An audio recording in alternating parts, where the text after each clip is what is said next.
What if your daughter left home to work, and never came back? No body, no goodbye, no truth. Before you blink, hit subscribe and turn on notifications, because this story is not just disturbing, it's real. 3 teenage girls walked out of their homes in Takoradi on an ordinary morning. They wore simple clothes. They carried small bags. They promised their mothers they'd be back before nightfall. That promise was never kept. Hours passed. Then days. Then weeks. Phones rang into silence. Messages went unanswered. And somewhere between hope and fear, a nation realized something was terribly wrong. Police would later announce a confession. But no bodies. No graves. No closure. Families were told their daughters were dead. Yet nothing was shown to prove it. Was it murder? Human trafficking? A forced confession? Or a truth buried to protect someone powerful? Tonight, we reopen the case that shook Ghana to its core. A case filled with contradictions, silence, and unanswered questions. Stay with us till the end and make sure you subscribe to this channel, because the final theory may change how you see this story forever. It was early morning in Takoradi, and the streets were already waking up. Traders were arranging tomatoes.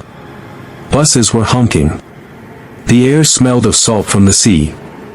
3 girls answered calls that morning. They told their families they were stepping out briefly. They said they would be back soon. They promised. None of them returned. What followed would become one of the most disturbing true crime cases in Ghana's history, a case filled with silence, fear, lies, and a truth so heavy it shook the entire nation. This is the story of the Takoradi girls. And once you hear what really happened, you will never forget their names. They were teenagers. Not criminals. Not runaways. Not people hiding from the world. The phone rings. Not once. Not twice. But over and over again, unanswered. It is 6:12 a.m. in Takoradi. The city is waking up. Market women are arranging stalls. Trotros are already honking. But in one small house, 3 mothers are staring at silence. Their daughters left home to work. They promised to return before dark. They never came back. In the days before their disappearance, Priscilla Blessing Bentum, Maame Yaa Poku, and Rosemond Koranteng were just teenagers trying to help their families survive. They were not criminals. They were not reckless. They were not running away. They were girls with plans. Priscilla wanted to become a nurse. Maame Yaa dreamed of opening a small fashion shop. Rosemond talked endlessly about finishing school and doing better than this life. On that morning in August 2018, they wore ordinary clothes. Cheap slippers. Small handbags. No fear in their eyes.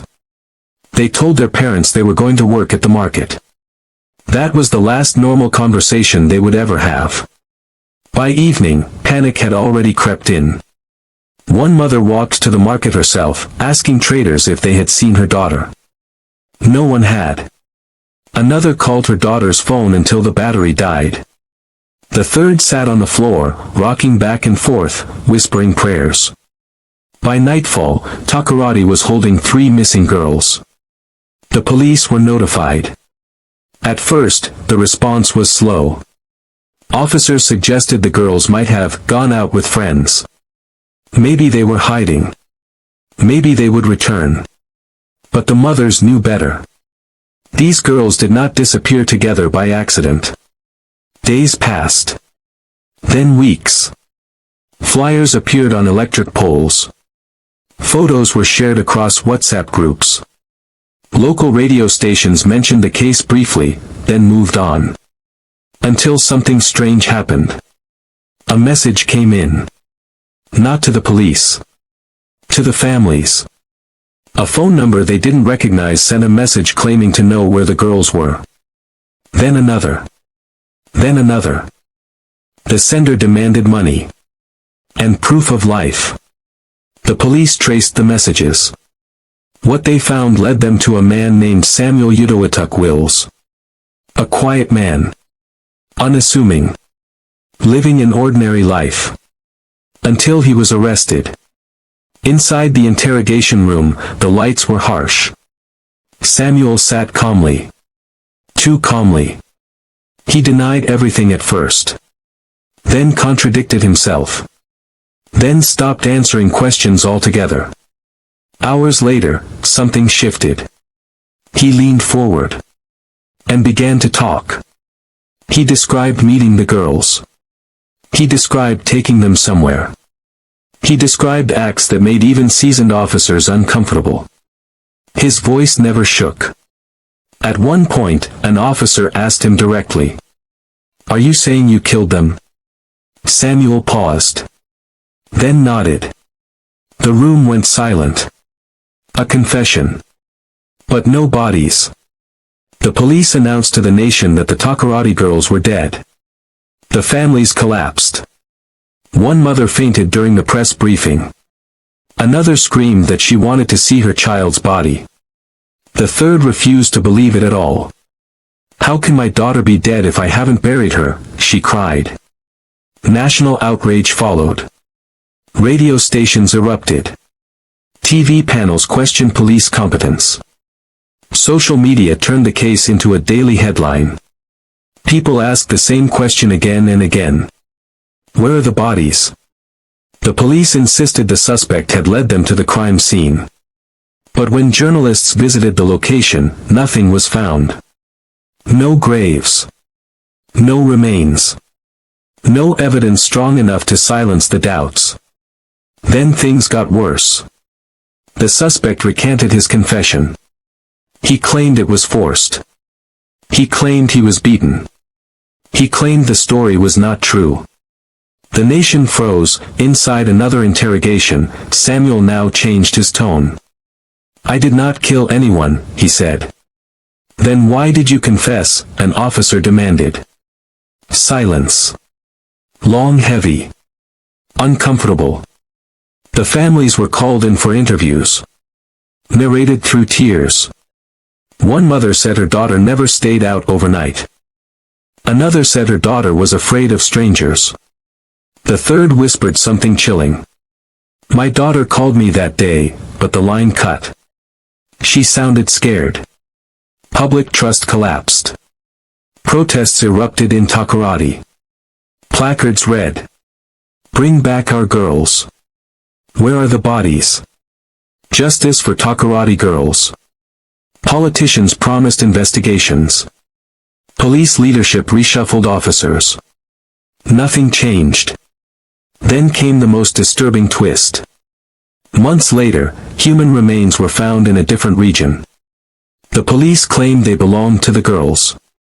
DNA tests were delayed. Results were unclear. Families were not convinced. One mother refused to accept the remains. "These bones are not my child," she said. The case entered a legal nightmare. Confessions without evidence. Evidence without clarity. Justice without closure. To this day, questions remain unanswered. Were the girls truly murdered? Were they trafficked? Was the confession fabricated? Were powerful people involved? Why were the bodies never clearly identified? Why did the investigation shift locations multiple times? Some believe the girls were victims of human trafficking. Others believe it was ritual crime. Some think the suspect was a scapegoat. And a darker theory whispers that the truth was buried to protect someone else. 3 girls left home to work. Their mothers never hugged them again. Their names remain etched in Ghana's collective memory, not as answers, but as wounds. And somewhere between confession and silence, between truth and lies, the real story of the Takoradi girls is still waiting to be told.